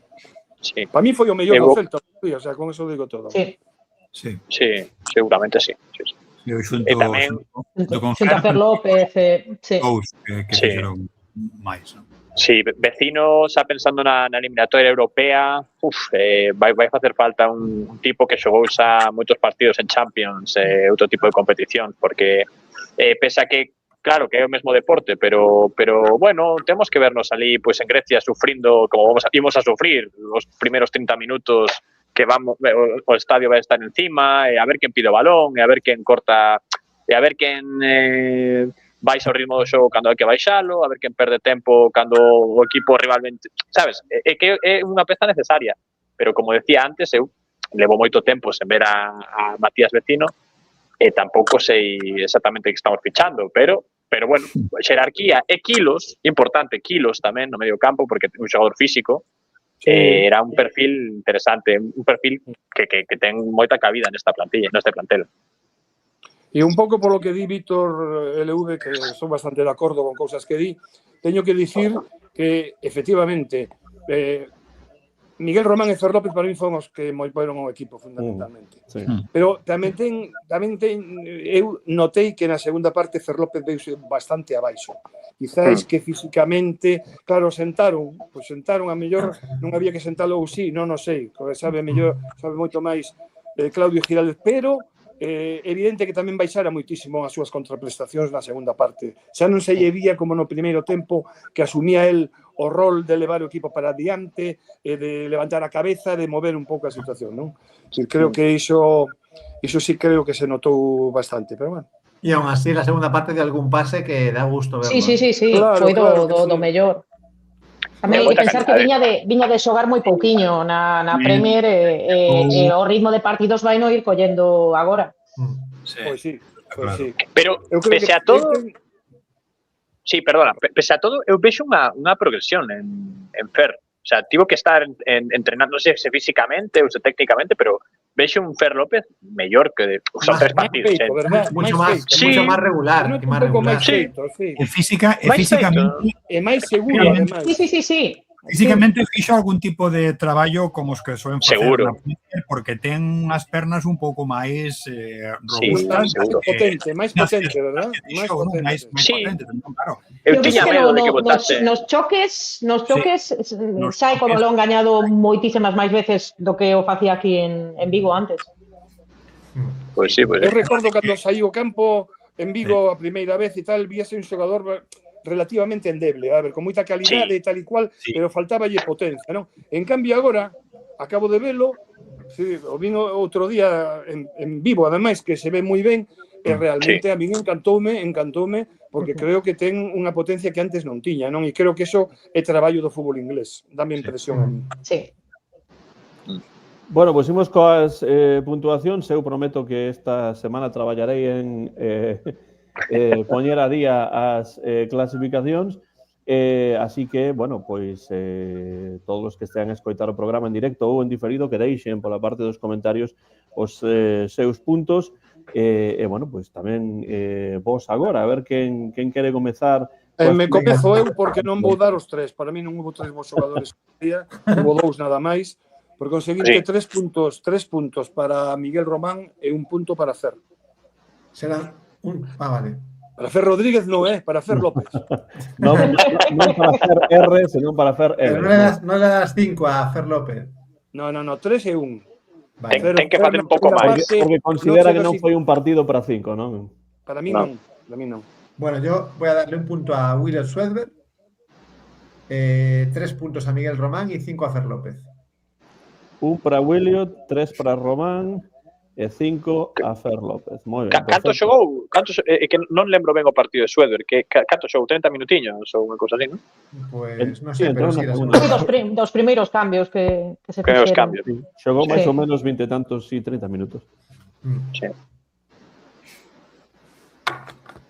Pois eu vou dar 5 puntiños a Miguel Román. Penso que fixo un traballo moi completo en termos xerais. Doi os 3 a Fer López, porque tamén penso que se ben é certo que Miguel Román fixo un traballo máis, digamos, completo no global do partido. Fer López tivo esa primeira media hora fantástica e logo pues, sacou, como decía Fer, tamén algunha boa xogada, algún bo pase. Bueno, tamén hai que celebrar iso. E si vou a dar un punto, xusto polos motivos que dicía antes Antonio, a Borja Iglesias, porque soamente por ese temple, por ter esa experiencia de nese momento complexo para o equipo, coller a responsabilidade, tirar o penalti, estar aí dando eses 5, case 8 minutos que estivo aí sen poderlo tirar e metelo, psicolóxicamente foi importante para o equipo e aí sí que amosou que, aínda que estivo impreciso e que foi un partido non dos seus moi bons partidos porque estaba moi canso e moi impreciso, nese momento sí que o tema dos galóns e o tema de agora hai que facer isto e eu vou ser o encargado de facelo, foi importante para o equipo. Queredes que vos confese unha cousa? Non vi o penalti de Borja Iglesias. Dei a volta e mirei para arriba e cando a xente dixo gol, eu tamén me levantei e dixen gol. Pero solamente nese intre ou nos 10 minutos enteiros onde estivo... Deu unha volta. No, nese intre que iba a tirar, vale. non acababa de tirar e eu estaba, xa me doía o pescozo de darle e logo vin o gol en imaxes despois. Eu saín do salón onde tiña a televisión posta e escoitei o penalti, non o vin. Escoitei o penalti o comentarista cando dixo que marcaba. Entón, cando dixo que marcaba, fun para atrás porque podes darlle a rebobinar e eu rebobinei. Que cobarde. Eu fixen o mesmo, Eu quitei o volumen e marchei da habitación. Eu non quitei o volumen porque quería escoitar se marcaba ou non. Pero tampouco era un penalti de non sei, de vida ou muerte, era un penalti de... No, bueno, pero Fer. No partido sí. Claro. Pensaba que podía ser punto de inflexión. Podía ser determinante. Claro, eu pensei que iba a ser determinante, logo non foi, pero bueno. Di Víctor que él tiña medo de que esvarase Borja. Efectivamente, era unha das dificultades era que esvarase e tamén o vento que estaba en contra, non? Sí. Que podería facer que golpease con máis forza e o mellor fallalo, ese tipo de cosas. Sí. Bueno, Susi creo que quería dicir antes a súa puntuación. Non hai moito cambio, porque eu tamén voulle dar os 5 puntos a Miguel Román, para min o mellor do partido, e os 3 para Fer López, e dubidaba se darlle o punto a Borja, pero voulle dar o último punto a Javi Rueda, porque a mí é un xogador que me gusta moito, só polo compromiso, pola entrega no campo, porque creo que está a crecer e que está a dar cada vez un pouquinho máis. Eu voulle dar ese puntiño a Javi Rueda. Pero ten que tomar mellores decisións, é o que lle falta. Sí, mira, había un comentario por aí. A min tamén me gusta Javi Rueda, pero xa dende o A min gústame, sei que non está acertado en todas as decisións que toma, pero penso que con tempo e con continuidade eu penso que pode aportar moito. Precisa mellorar na toma de decisións, pero condicións de Víctor Eleves. Sí, é certo. Físicamente, vamos, un Ferrari, Javi Rueda. De todas maneras, hay un centro que hace muy bueno, que no suele hacer centros buenos, y hay uno que hace muy bueno, con lo cual ya es un progreso. O sea, está centrado mejor ya. Con espazos en un show impresionante, sí. Di Abraham que Javi Rueda es impresionante la profundidad que tiene y los controles orientados. Es cierto que le falla a veces la toma de decisiones, pero es la hostia. Ya, pero eso irá mejorando. Eso irá mejorando. Sí. Estoy convencido porque es un jugador que a mí me gusta. Xa está pensando Garcés nos cartos, cando xa mellore. Claro. Dollar signs. Non sei se terá tanto perfil. Sí. Había un cantante de country que se llamaba Johnny $, porque o seu apelido era Dólar, ¿no? Este Marco $Garcés. Bueno, máis ben Mourinho. Bueno, Mourinho, sí. Pobre Garcés. Porque Garcés é aí un mandado. Está as ordes dos de arriba. Bueno, eu vou copiar Antonio e vou dar un punto a Fer López e 3 a Román, porque penso que tampouco é un partido como tampouco foi o anterior no que non din 5 puntos, pois nesta ocasión tampouco vou dar 5 puntos e vou deixalo Baleiro, e penso que falta Joaquín. Falto eu, sí. Pois eu quería dar 5 puntos, sí, non vou ser moi original, 5 puntos a Román, 3 a Fer López, e un punto a Brian Zaragoza, que fixo un bo debut coa Roma. Poño un puntiño a Borja aí. Un punto a Borja Iglesias, e bueno, creo que está claro que os dous xogadores do partido, sen dúbida, os MVPs do partido pro Celta son Fer López e Miguel Román. Antonio, tenga o dedo levantado. Quería decir para todos os que creen que nós somos moi pro Beltrán aquí neste podcast, e é certo que a min onte gustoume moito Fran Beltrán no partido. Non o vin. No partido gustoume, porque o vin solto, vi con ese Fran Beltrán que a mí sempre me gustou no Celta, e alegrei-me moito por el que estivese ben. Malo que se mancou e tiveron que sustituílo, pero creo que lle vai a dar moi bo resultado, e notase moitísimo que Michel Sánchez cree nel. Foi moi importante. Ao rematar o partido, colleu no polo ombreiro e tal e cual, levaba, se nota que hai un bo rollo e iso é importante. Xa o pedira o ano pasado, sí. El merece todo e, ademais, volvo a repetir, porque había tempo que non viña, é historia viva do celtismo. Guste ou non guste, ou ridiculíceno ou non o ridiculicen. É un xogador que xa forma parte da historia do club e, ademais, da historia alta do club, porque é dos xogadores que máis vestiron a camiseta azul celeste en primeira división con o noso equipo. Eu mesmo diría que con máis adestradores tamén, non? Porque prácticamente con todos os adestradores xogou, non? Sempre xogou todos, non? Porque tamén di... Sí. Empezou con el club, como de Beltrán xa se falou moito, pero eu como... Xa falamos moito, sí. Casi vin o partido por velo a él, ¿no? A ver que tal encaixaba fenomenal, ¿no? Porque o Girona polo menos intenta xogar, outra cosa que non lle saian ou que haxa problemas, pero intenta xogar. Vai ter aroma celeste agora tamén o Girona porque foi Rubén Blanco. Exacto, pero ele irá como terceiro porteiro. Sí, pero bueno, como... Ter Stegen mancouse, non? Mancouse Ter Stegen xa, penso que xa a tempada rematou. Eu creo que sí. Van a sorte do alemán. Por eso ficharon a Rubén Blanco, Sí. Tamén Ter Stegen, que é ano de Mundial, e parece que a tiranía de Neuer na portería alemana xa remataba, o que foi posiblemente o mellor porteiro alemán dos últimos 5 anos, nada. Eso sin dúbida. Sí. Para mí o mellor porteiro foi Neuer. Neuer foi un porterazo. Sí. Pero claro, ahora que justamente esa era a razón pola que foi para o Girona. Sí, Girona, totalmente. Quería xogar, pero estar aí ten problemas físicos. Sí, para mí tamén creo que último apunte sobre Beltrán, creo que a él como xogador pode virlle ben iso Girona, xogar un pouco máis solto en outro equipo e tal. Creo que esa situación estaba un pouquiño viciada en Vigo. E non é unha marcha que, bueno, que, como digo, creo que, por exemplo, un perfil como Vecino pode vir mellor o equipo, pero bueno, sí, deume mágoa como se deron as cousas, pero bueno, xa está, xa falaremos no próximo Celta Girona que se vemos, xa falaremos de Beltrán un poquillo máis, pero ata agora o vaya que lle vaya que gañe todos os partidos menos o Celta. Claro, afortunadamente será Girona-Celta. Sí. No Girona-Celta podemos darlle puntos a Beltrán? O non se pode? Home, sí, claro que sí. Si Joaquín lle deu a Brian Zaragoza... Ese sí que va a ir ao Mundial, ¿eh? Ese sí que va a ir ao Mundial. Bueno, xa entraremos. O Mundial, sí. Non sei se estades de acordo en que Rubén Blanco melloraría a Iván Villar, como di aquí Víctor. Eu creo que si as lesións o respetasen, sen dúbida ninguna. A mí me gusta máis Rubén Blanco que Víctor, que Iván Villar. Pero bueno.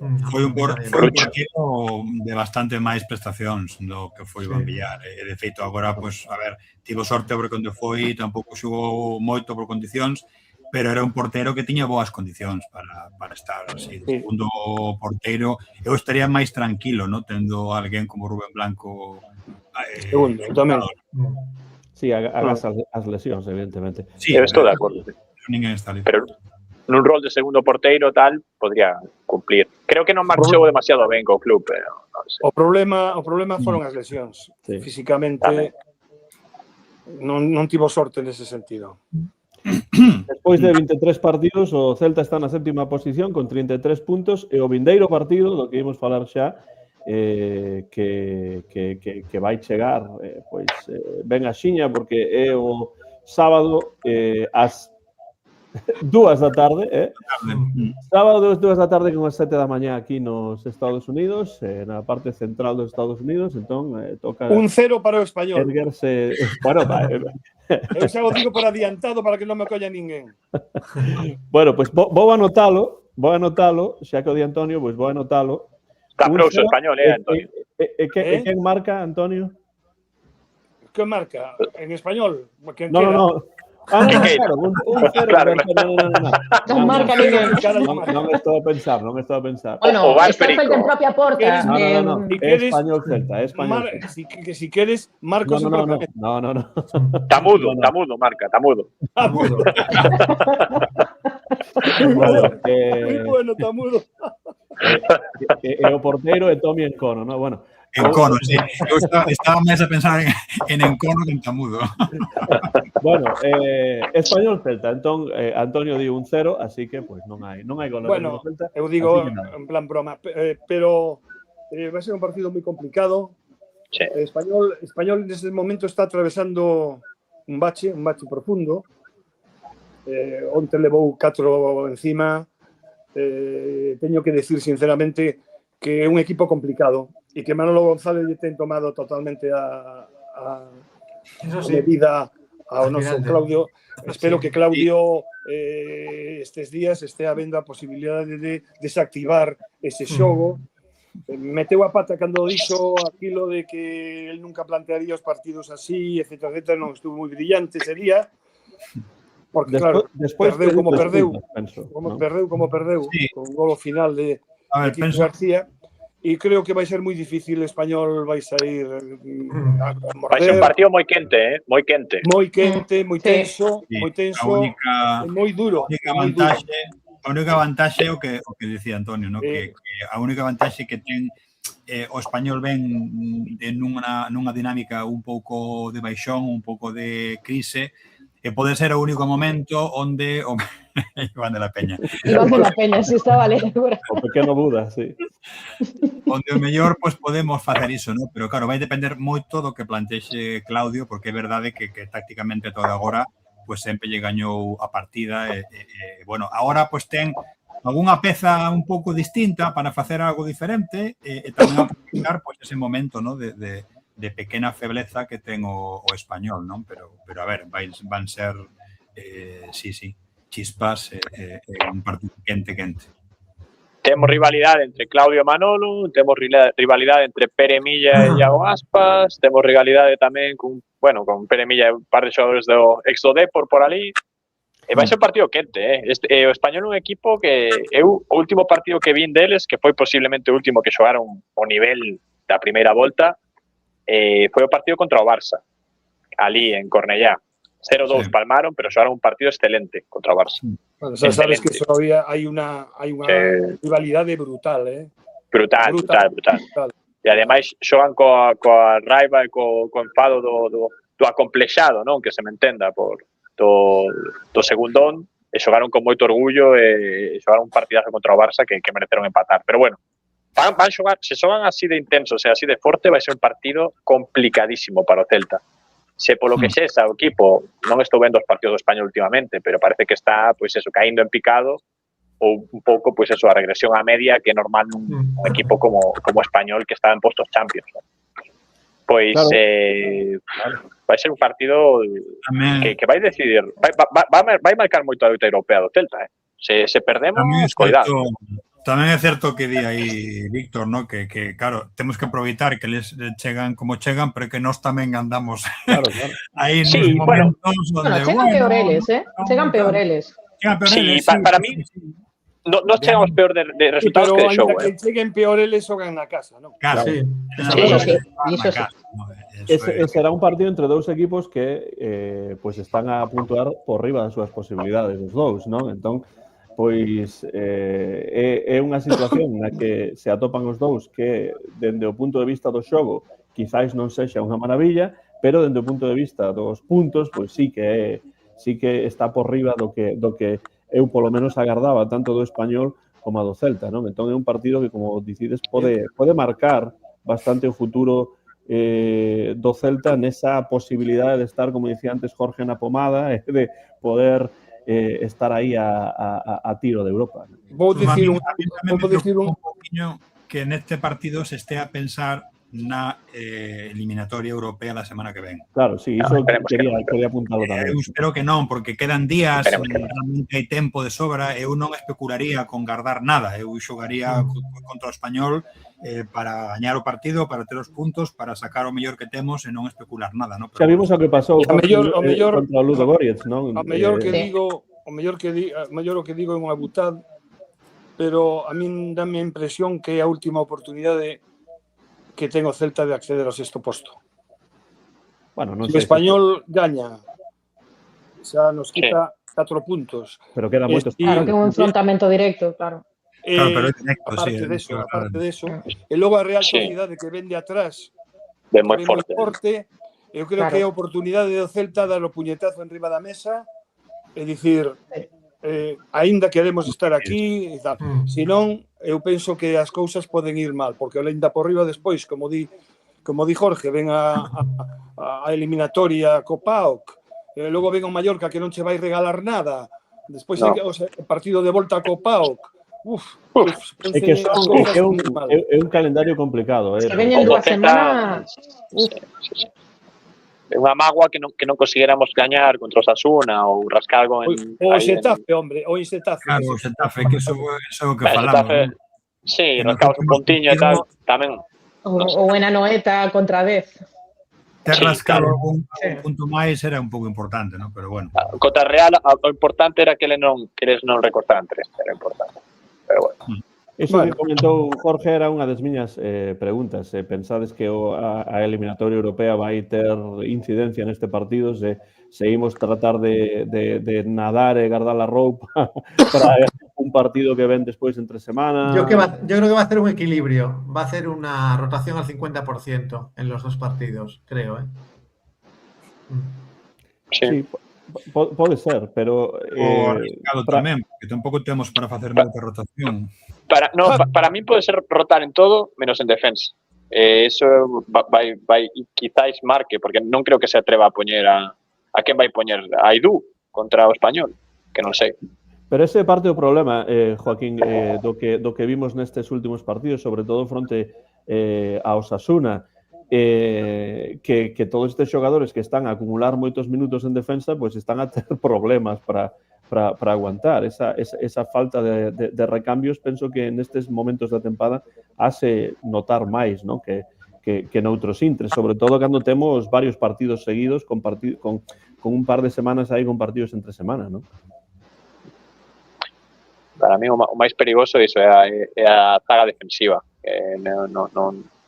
Non vexo ningún recambio de garantías por ali. No resto de posibilidades, no resto de bueno, en ataque podemos rotar un par de xogadores, no medio campo aún, por lo menos. Hoxe decía o Faro de Vigo, hoxe Guillade no Faro de Vigo decía que o Celta ten un equipo só de defensas. 12 defensas, sí. 12 defensas. Increíble. Cantos de nivel. Vaya planificación, señores. Claro. E resulta que non hai quen lle dea pode dar un descanso a estos que están xogando agora con certas garantías, non sei. A verdade é que é para poñerse a tremer. Yo te robo el 1-1, Antón. Pues Fernando, di un realmente sí que o robou, porque eu ia dicir un. Sí.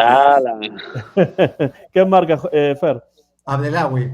El Abdelawi. Jones el Abdelawi, que o que marca. Fer di un, pois eu vou dicir 0-0. 0-0. Empieza ganando ya. ¿Quién marca, Antón? ¿Quién marca? No, pero puedes decir que marca alguén e o anulan por efectivamente, sí. Falta previa, calquera cosa.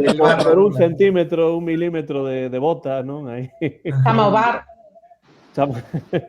No. Que, unha vez máis estou de acordo con Víctor. O Celta necesita recuperar esa solidez en defensa da primeira volta, sobre todo pola falta de pegada arriba, é que é certo. Sí. É que ponse a tremer a ver os que marcan os goles do Celta, porque un principio, unha época, creo que era Fernando que decía que estaba todo los goles do Celta estaban moi repartidos, pero esa repartición vale para nada absolutamente ahora, porque fora del non hai que marcar. E logo non sei que pasa, non sei que está pasando con Pablo Durán, que si está mal do ombro, por que o convocan? E se non o convocan, si está mal do ombro, por que o convocan? E se o convocan, por que non xoga? Outro día, para min, máis que Yudla, o que tiña que ter saído ao campo era Pablo Durán. E eu pensaba que era un tío que podía revolucionar un pouco a situación, porque estaba todo moi parado todo. Ese foi un dos problemas do partido para min, xa dixemos antes. Cando vin que saía Yudla, pues a verdade é que me quedei un pouco de pedra. Pero bueno, é o que hai. No, iso é o que comentábamos antes de que efectivamente os cambios, os trocos na segunda metade, pois tampouco foron algo que revolucionase moito, non? Non cambiou demasiado o signo do partido, non tuvo unha incidencia importante e, bueno, pois había xogadores que entraron e que estaban bastante perdidos polo campo. Bueno, Susi, Joaquín, Jorge, que pensades? Eu vou dicir 0-1. A ver se lle damos a volta ao que pasou en Balaídos outra vez. Onde hai que asinar? Onde hai que asinar ese?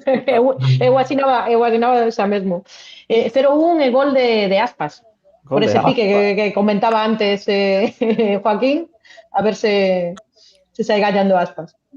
Sí, Aspas non saímos do campo, entre os xogadores que están pasando por un baixón, non tamén? Sí, pois eu como a min os resultados dun gol só dame un pouco de nerviosismo. Veña, 0-2. Eu firmo ese mellor, Un pouco máis tranquilos. Sí que insisto en que se sae pode Aspas marcar e tamén vai marcar Fer. 0-2 gañou o Barça ali, Sí. Bueno, non temos a Lamín, non sei. Pero, bueno, facemos como Bernabéu, creo que un resultado que é un resultado que a nos vai ben tamén. Sí. Pues sí. Bueno, penso que falta simplemente Joaquín, ¿no? Falto eu, sí. Vou imaginarme un auténtico partido completamente loco, vou dicir 2-3. 2-3. Sí. 2-3. Que marca, Joaquín? Pois vai ser Billiot, Borja Algún pode marcar 2, tamén, ¿no? Sí, pero vamos a decir, pero que se reparta, ¿no? Que los goles. Ferlo. Para acertar algo, ¿no, Joaquín? Claro, tamén. Teño que pescar a Celta olla. Ese podo ser o resultado do outro día de ter acertadas as ocasións. Sí. Sí. Penso que hubiese sido para o que xerou cada equipo de terlo acertado sería o resultado máis xusto, non? Totalmente, sí. Por injusto esas, non? 3 por unha banda e 2 por outra, entón, bueno, Pois temos unha repartición máis ou menos, non? Un par de empates, Antonio pensa que o Celta non gaña, que perde, máis ben, e despois temos 3 resultados de 2 na quiniela, é dicir, vitoria do Celta, pero bueno, estamos de acordo en que vai ser un partido tenso, un partido quente, un partido importante dentro do que vai de tempada, xa o partido número 24, porque ademais, despois deste partido, xa falaremos a semana que ven, xoga o Celta en Europa de novo, fronte ao Pau, que esa vai ser esa é para min tamén unha eliminatoria que é bastante incógnita nestes fintres, ¿no? E se pasamos, está perdido. Bueno. Hai que xogar, está en forma. Temos que creer. Antonio, no seas tan pesimista. Antonio, o Bodo Glimping gañou o Atlético de Madrid, 1-2. Sí, bueno, pero non en plan decisivo para o Bodo Glimping. Bueno, o Atlético... Os partidos de eliminatoria son diferentes. Bueno, pero non tiene nada que ver. Eu estou con Antonio tamén. Xa falaremos diso máis adiante. Mira, de caer, gustaríame ver un Aston Villa Celta, unha cousa. No, caer non, Jorge. Claro. Imos gañar 4-0, pasar gañando Aston Villa. Esa é. Rollo Juventus, ¿no? Celta Juventus. Eu quero equipo inglés porque estoy de acordo con Santi Cazorla. Eso merece un cocido. Que no. Que no tanta premio. Un lacón con grelos merece eso. Tanta premio, home. A mí o que me dá todo español a mí o que me dá o español que é un equipo moi compacto atrás, que se cerra moi ben, que non che deixa a posibilidade de levar a iniciativa e despois ten unhas transicións moi rápidas. Eso é o medo que me dá o español. Sí. Por iso sería moi importante que o Celta non cometese erros de principio, aguantase o equipo e despois lle pudese romper un pouco ese tipo de xogo que lle dá tan bons resultados español ata o momento. Agora están peor, pero todos os equipos pasan por baches e por momentos mellores. Dice Toya que será a primeira eliminatoria para Claudio, a dobre partido en Gade, e temos información aquí de Edelmiro Martínez Ibáñez que di, según a información que manejo de Pablo Durán, tiene que operarse, pero esperan a final de temporada. Sí, estou convencido que é así. Estou convencido que é así. Porque pero por iso que non entendo por que non aproveitan mentres pode, non? Claro. Será que está esperando para partidos posteriores, un pouco, eu que sei. Non sei. Antonio ya jugó algo hace poco. Eso. Quere ir ao Mundial, Antonio. Como Brian Zaragoza, ¿no? Hombre, a verdade que posibilidades ten. Porque acabou a temporada, pode comprar os billetes e gastar... Pode ir, fácilmente. Está claro que sí, claro que oportunidades ten, evidentemente. Mais que a min porque non teño... Pero están caros, xa dixo Infantino que están caros, ¿no? Que hai moita demanda. Jorge, non me nomes a ese individuo, por favor. Era o que nos faltaba, o individuo ese. Mellor non entramos premio da paz da FIFA para Trump. Correcto. Mellor non entramos en territorio infantino. Por favor, porque... non nomes a ese individuo que es un facha asqueroso que non o podo ni ver diante. O gracioso é que xa non se lembra ninguén cando se falaba de Avalanche, daquela xente que eran tamén os mafiosos do carallo, pero nada que ver co nivel que chega. Es que isto supera todo o esperable. Estes fan vos os mafiosos de antes. Claro. Sí. É que a medida que a FIFA comeza a ter máis e máis importancia a nivel global e o fútbol ten máis e máis importancia a nivel global, entón o nivel de mafiada pois crece ainda máis, non? Iso é bastante lógico, é bastante humano, pero tamén moi criticable, evidentemente. Non hai máis que ver a FIFA con Infantino, a Federación Española con el fenómeno de Lozán e a Liga con Xa Javier Tebas. Ale, esas son as mans nas que estamos, pero por esas sorte... son as mandas que estamos. Pero por O sorte... mellorciño de cada casa. Di por aquí Celtoia que chamarlle individuo é ser moi benevolente. Efectivamente. Por sorte, o Bar Celeste sí que está en boas mans e temos a sorte de ter sempre vos convidados e convidadas como a vos, así que, bueno, imos rematando este programa, son as 2:42 aquí nos Estados Unidos, 7 horas máis en Vigo, un programa un pouquiño máis curto, Fernando, do que foi o outro día, e nada, pois, como sempre, dar as grazas a todo o mundo que estivo ao outro lado da liña cibernética comentando as xogadas, matizando e facendo preguntas e todo tipo de comentarios. Di tamén por aquí, Víctor, que Infantino vai facer vos a Blatter e a Villar visto. Exacto. Non vos, pero menos claros, polo menos. Toda a razón do mundo. Felicitamos a Rubén Lomba, que xa está de vacacións, por fin. Noraboa, Rubén. Noraboa. Disfrutalas. Toda delas, ainda que o tempo parece que non te quere axudar moito, pero bueno. Sí, Rubén, desgraciadamente. Marchas a Tesalónica, Rubén, ou que? hai que viaxar, non? Aí xa que está de vacacións, pois a viaxar, claro. que mellor lugar que a Grecia para ver ese partido. Joaquín, moitísimas grazas, como sempre, por estar aí. Unha forte aperta e agardámoste na vindeira.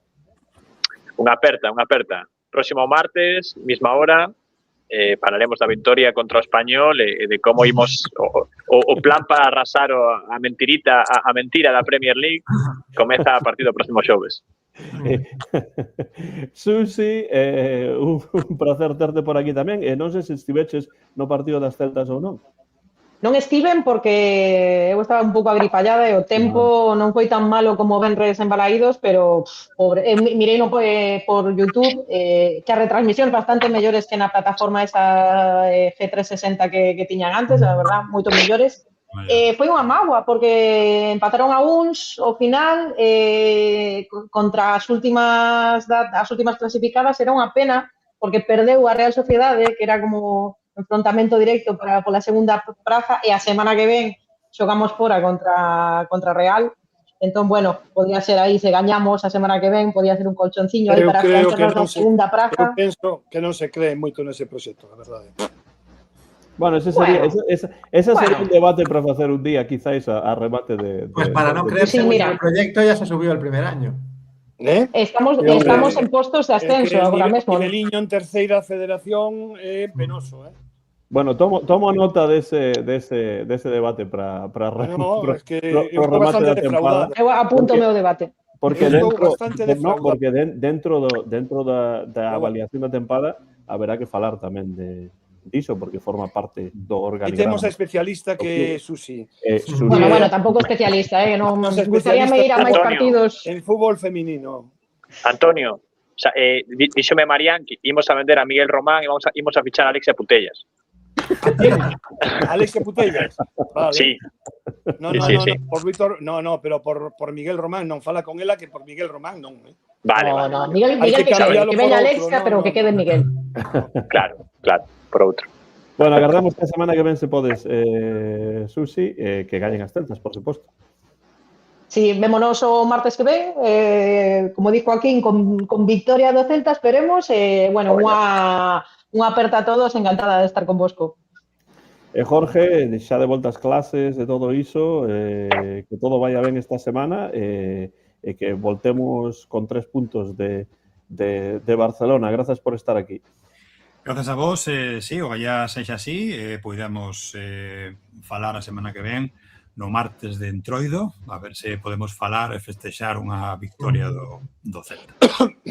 E Antonio, pois tamén grazas por pasar por aquí cando tiveches a oportunidade. Hoxe non houbo concerto de jazz e, por tanto, aquí está Antonio García. Non, é o xoves, afortunadamente. É o xoves, sí. Un moi bo concerto de jazz con Pedro Neves, un pianista maravilloso.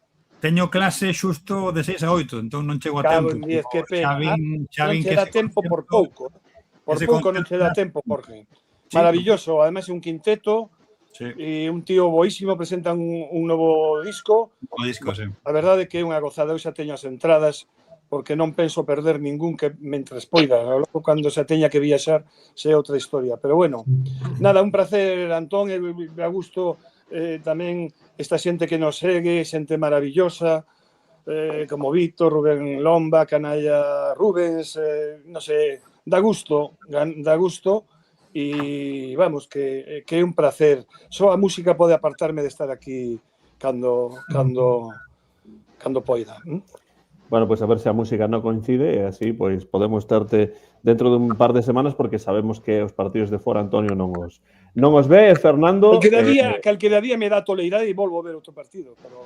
O xoves, Antonio, o xoves que ven, eu creo... O xoves que ven, sí, non? Eu creo que verás. Hai que velo. O xoves que ven o mellor, vai saber. Aí está. Imos vendo.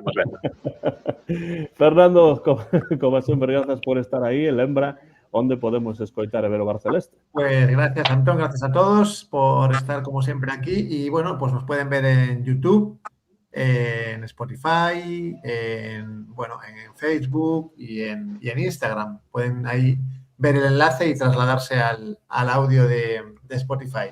Así que un placer como siempre. E sen esquecer YouTube Music, que tamén está por aí. YouTube Music. Bueno, vou deixar a pelota a botar e como sodes 5, pois eu penso que é unha armonía perfecta que bueno, nin os coros e danzas o quinteto que facían no día despois hai moito tempo. Preparadas? Vamos a dicir os coros de exército ruso. No, nada de exércitos ruso de ningún outro tipo. Os coros e danzas, aqueles que facía, como era aquelo no por Dios, Antón, cala. Creo que eso era peor que o do exército ruso. No, pero bastante peor. Isto lembrame, Antonio, que era o nome despois tamén do grupo daquele escritor, como era Manuel Seixas, tiño un grupo que se chamaba con K. Con K. Bueno, íbamos alá para animar ao Real Club Celta de Vigo neste partido fronte Español, partido importante. Grazas por estar aí, vémonos a semana vindeira. Como sempre, o de sempre. ¡Hala!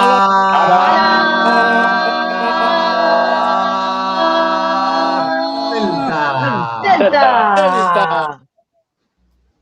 Celta.